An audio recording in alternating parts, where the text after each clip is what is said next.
Man, they're on fire with my algorithm today, to say the least.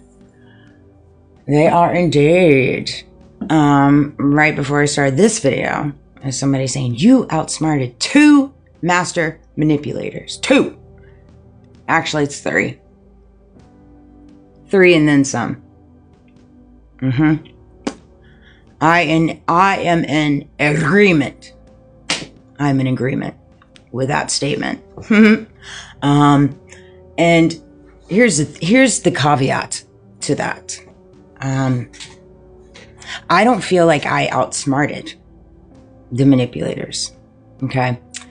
Here's the story behind that, guys. My entire life, I've been surrounded by manipulators in different ways. Okay. And I've always carried a very strong kindness and pureness to me, easily gullible, easily swayed. And a lot of people that move in manipulative tendencies, narcissistic tendencies, it's hard for them to fathom that there are actually people in this world that truly move in purity and kindness and just want to see the best and put them on pedestals because in their heart, they really just want to see the best in all people, all facets of people, right? What is it, an INFOJ or ENOJ, which I'm 100% that. I know I am. And so it's hard for them to fathom that, right? And because it's hard for them to fathom that, then their little minds, they can't wrap their heads around it, you see?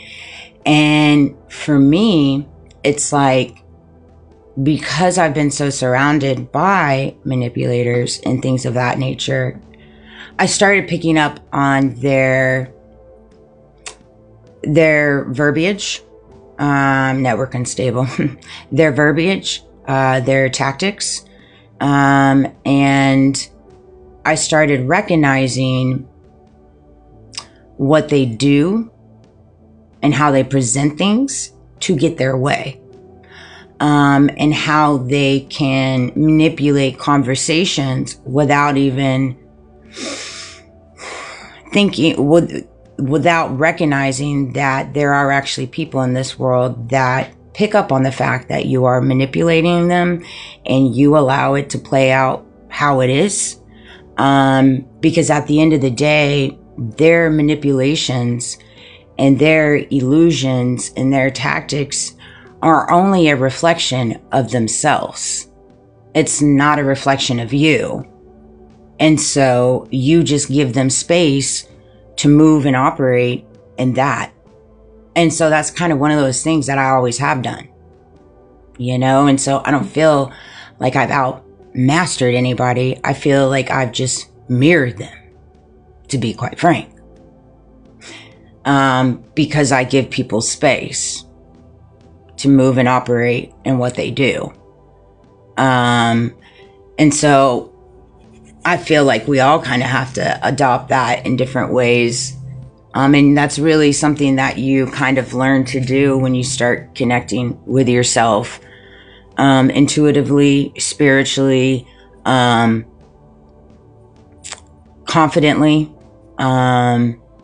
And once you kind of connect those 3 things with yourself, it makes an easier trajectory for you to walk into the world and not wear people's tendencies and tactics and manipulations and projections and perceptions on you. They're around you, they surround you, but at the end of the day, it's not you, it's theirs. And so you give them space to wear it.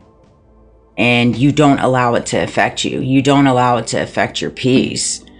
And you can still, be in the reality amongst them and it not waver on anything. And you just kind of flow with the conversations. I'm a big flower. I like to flow with things. I'm a big flower. I flow with life. I flow with the reality. I flow with conversations. And, I really, last night before I went to bed, I said my prayers, as I always do. And we're going through a freeze here right now. And I was praying for everybody that doesn't have a home, is outside, all the homeless. And thanking God for everything that he's got me through and saving my life and just all this stuff and going down that, right? And then I got to the part in my prayer of just helping me continue to stay with humility and humbleness and a forgiving heart and not allowing it to get hardened as I unravel more and more as the days go on and things like that. And some things I'll talk about and some things I won't talk about, depending on what it is. And it's just one of those things. It's one of those things. I just kind of flow with it, but I don't feel like I mastered any manipulators. Quite frankly, all I did was just mirror them. I mirrored them. Because at the end of the day, I really truly was being genuine and pure with all my interactions with every single person in my life. You see? And so I think that people made assumptions that I was weak. I was unintelligent, easily swayed, and broken, which I was. I was very broken. But by the grace of God, God has helped me put my little pieces back together. He has indeed. Precisely for this purpose right here that I'm walking out. I have a lot of stuff that I'm going to work on today, guys. I love you. I hope you have a great day.